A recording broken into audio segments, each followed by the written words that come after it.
Bonjour mesdames et messieurs, je suis tout à fait ravi de vous retrouver dans cette nouvelle édition, dans votre émission semi-quotidienne Midi Oka. Comme vous savez, pendant cette édition, notamment de vendredi, on essaye de vous présenter presque les grands événements qui ont émaillé la scène égyptienne durant les derniers jours dans plusieurs domaines. Partons par exemple du domaine politique, passons par le domaine économique jusqu'au domaine de la culture et du tourisme. Donc, un petit moment, après ça, on va se lancer ensemble dans le monde égyptien pour savoir un peu plus qu'est-ce que s'est passé sur la scène égyptienne durant les derniers jours.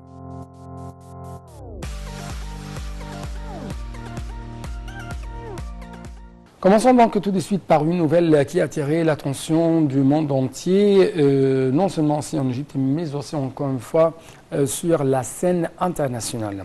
Le président Abdel Fattah el-Sisi a souligné l'attachement de l'Égypte à sa position constante envers la sécurité du Golfe et qui fait partie intégrante de la sécurité nationale de l'Égypte, rejetant ainsi toute pratique visant à le déstabiliser.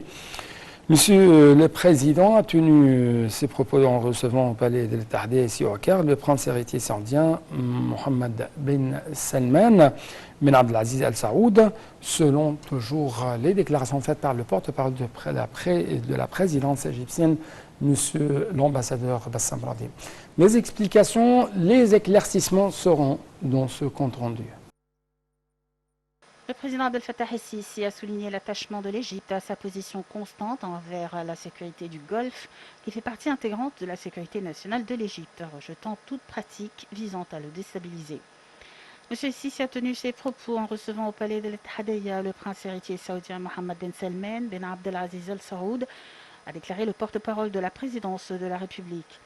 Lors de cette rencontre, el-Sisi a affirmé tenir à renforcer la concertation et la coordination avec le roi Salman bin Abdelaziz d'Arabie Saoudite et le prince Mohammed bin Salman sur diverses questions d'intérêt commun, ainsi que sur la coopération bilatérale dans le cadre des relations historiques et stratégiques entre l'Égypte et l'Arabie Saoudite qui reflètent leur volonté politique commune et l'unité de leur destin. Le président el-Sisi a salué le développement important et qualitatif des relations égypto-saoudiennes dans les domaines politiques, économiques, sécuritaires et militaires, ainsi que la croissance remarquable du taux de change commercial et du volume des investissements. En Égypte, visait à renforcer les relations distinguées entre les deux pays et à poursuivre la consultation et la coordination périodique et intense entre l'Égypte et l'Arabie saoudite sur des questions régionales d'intérêt commun, ce qui reflète leur engagement à approfondir leur alliance stratégique solidement établie entre eux et renforce l'unité des rangs arabes et islamiques communs face aux différents défis auxquels la région est actuellement confrontée. Il a jugé impérative la poursuite de la coordination, de la consultation intensive et de l'échange de vues entre l'Égypte et l'Arabie saoudite pour relever les défis et les crises auxquelles la nation arabe est confrontée, ainsi que pour résister aux interventions dans les affaires intérieures des pays arabes, ayant pour but de déstabiliser la sécurité de la région et de ses peuples.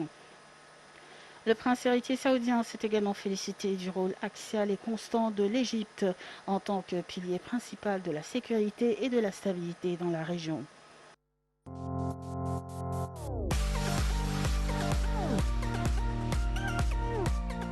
Donc, ce qu'on a bien sûr vu, ce sont les efforts déployés par l'Égypte à travers bien sûr son président Abdel Fattah el-Sisi sur la scène arabe. Mais on trouve que l'Égypte n'épargne aucun effort afin de voir les autres pays africains, les autres pays de notre continent africain de plus en plus développés, de plus en plus en progrès.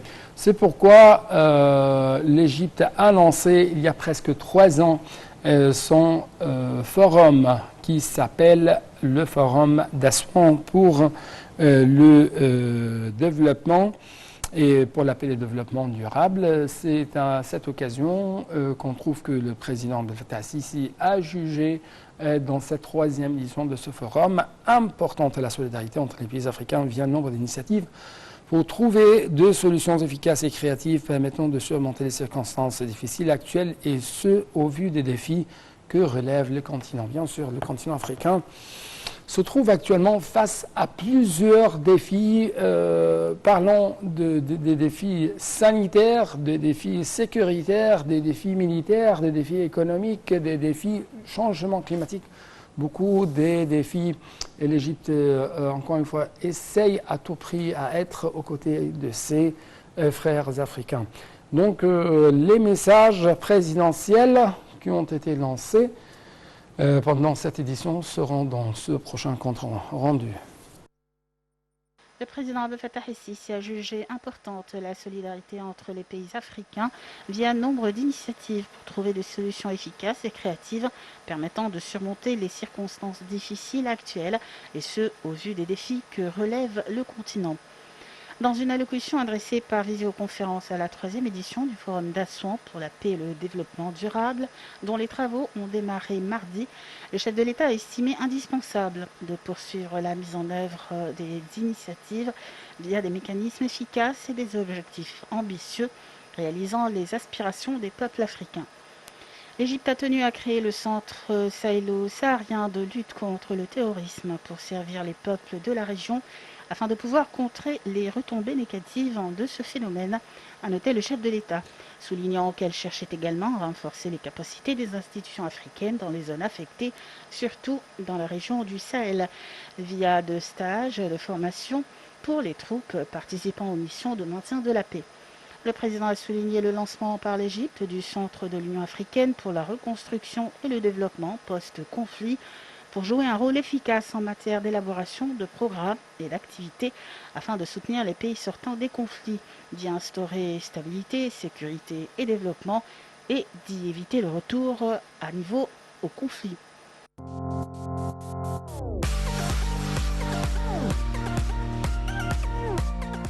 D'autre part, chers téléspectateurs, on trouve que le ministre égyptien des Affaires étrangères, Sameh Shoukry, a présidé la première séance du Forum d'Assouan pour la paix et le développement durable.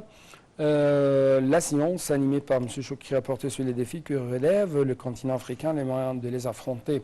Un certain nombre de ministres africains, de hauts responsables de l'Union africaine et des Nations Unies ont participé à cette séance intitulée l'Afrique à l'ère des risques, des défis et des réponses.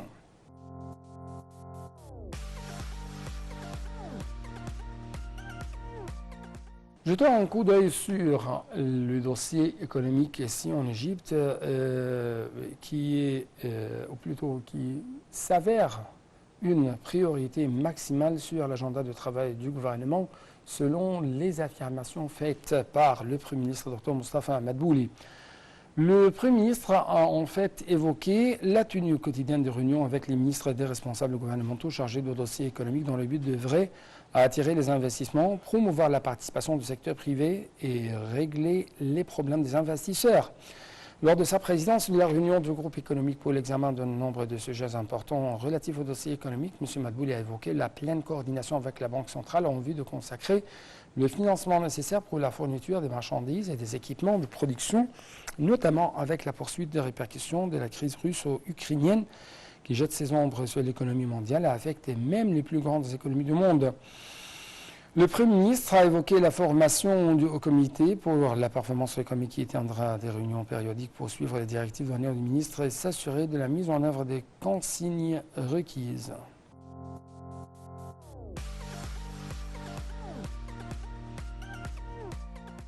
Nous poursuivons toujours les efforts qui ont été déployés par le cabinet ministériel dans le dossier économique. Cette fois-ci, on trouve que notre Premier ministre, Dr Moustapha Madbouli, a fait le point sur le suivi de la mise en œuvre des directives présidentielles de mettre en place des marchés développés pour la vente de gros et de localiser les terres non exploitées accessibles dans les grandes villes à travers la République. Cette réunion vise à examiner les moyens de donner corps aux directives du président Abdel Fattah el-Sisi durant l'inauguration du projet L'avenir de l'Égypte pour la production agricole, de profiter des surfaces non exploitées dans la mise en place de différents marchés pour la vente de gros, des légumes et de fruits à prix abordable. C'est ce qu'a indiqué le chef du gouvernement dans une réunion tenue mardi dernier. L'accord sur un modèle typique de ces marchés élaboré par l'autorité de génie a fait l'objet d'examen de cette rencontre, durant laquelle les ministres de l'Agriculture et de l'Approvisionnement ont fait état de la coordination faite à cet égard avec le ministère du Développement local et de l'autorité précitée.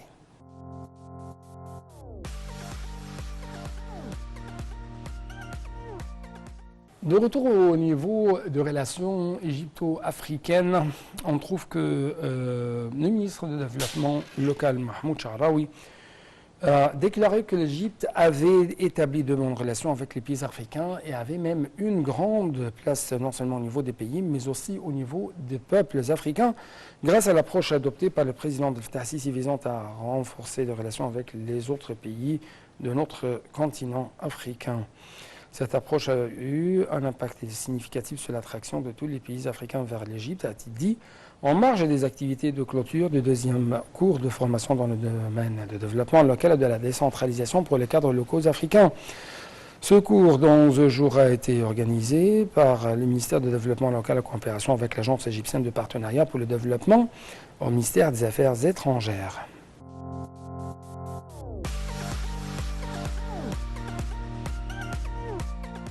Passons, chers téléspectateurs, actuellement à un dossier très important. Il s'agit de l'eau qui se révèle être très vitale, bien sûr, pour l'Égypte ce jour-ci. À cet égard, on trouve que le ministre de l'eau et de l'irrigation, Mohamed Abdelati, et l'ambassadeur de Danemark, Roker, M. Sven Olling, ont discuté de renforcement de leur coopération dans le domaine de ressources hydriques. Lors de l'entretien, M. Abdelati a confirmé de bonnes relations entre l'Égypte et le Danemark dans tous les domaines, notamment de ressources en eau, souhaitant rencontrer la ministre danoise de l'eau, Lia Verminen, au plus vite possible pour discuter de nouveaux domaines de coopération. Le ministre a d'autre part évoqué les préparatifs en cours pour la tenue de la 5e semaine de l'eau du Caire et de la COP 27 et la participation danoise attendue à ces deux événements importants.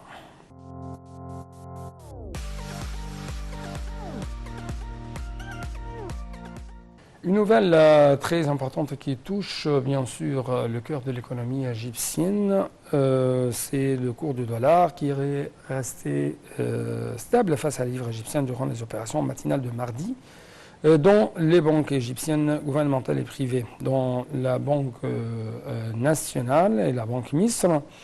Le prix du dollar a enregistré 18,71 livres égyptiennes pour achat et 18,76 livres pour vente. À la banque CIB ou Commercial International Bank, l'euro a enregistré 19,68 livres égyptiennes pour achat et 19,80 livres égyptiennes pour vente. D'autre part, la livre sterling a enregistré 22,92 livres pour achat et 23,7 livres égyptiens pour vente.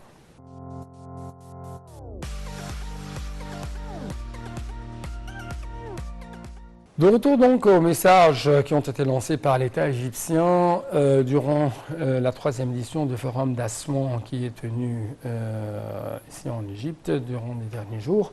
On trouve que notre chef de la diplomatie égyptienne, Samar Choukri, a affirmé que les grands défis que relève le continent africain, que ce soit ceux liés à la pandémie de coronavirus et le développement lié à la crise ukrainienne, à la crise alimentaire, au prix de l'énergie, aux matières premières, aux chaînes d'approvisionnement, avaient tous imposé de grandes pressions sur l'Afrique, en plus des défis relatifs au changement climatique. Dans des déclarations aux journalistes en marge des travaux de la 3e édition de Forum d'Assouan pour la paix et le développement durable, M. Choukri a souligné que ce forum constituait une occasion importante de discuter de ces questions d'une manière qui renforce l'action africaine conjointe pour relever ces défis. Le forum est aussi une occasion de parler d'une seule voix des besoins du continent de ses citoyens, de promouvoir le système international fondé sur des règles du droit international et de la Charte des Nations Unies, de trouver des solutions à la coopération, plutôt via la coopération et le cadre global des organisations internationales, étant donné que la responsabilité n'incombe pas à une seule partie, mais liée à des efforts internationaux concertés pour affronter ces défis majeurs, selon toujours les déclarations faites par M. Choukri devant un rassemblement de hauts responsables africains.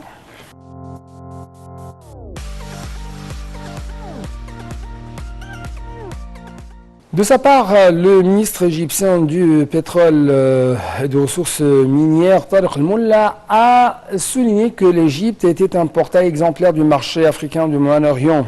De telles affirmations faites mardi lors d'un entretien avec l'ambassadeur de Roumanie, Oker Mihai Stefan Stoparu, et la délégation de l'accompagnement pour l'examen de la coordination commune dans les domaines du pétrole et du gaz acquiert une grande importance. Le ministre y a affirmé que l'Égypte était favorable à l'établissement de partenariats qui soutiennent les marchés égyptiens et africains. Il a félicité l'ambassadeur pour l'appel d'offres décroché par un consortium d'entreprises égypto-roumaines pour créer 13 stations de réduction de pression de gaz dans le cadre du projet national Vie décente, en plus de la modernisation de l'amélioration de l'efficacité de 9 autres centrales dans le cadre du même projet.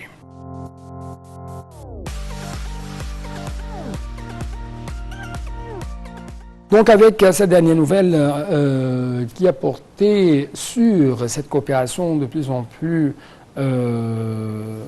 étroite entre l'Égypte et la Roumanie dans le domaine énergétique, nous sommes bien sûr arrivés à la fin de cette édition. C'est pourquoi permettez-moi de vous remercier infiniment toujours. Bon suite de nos programmes sur l'antenne internationale.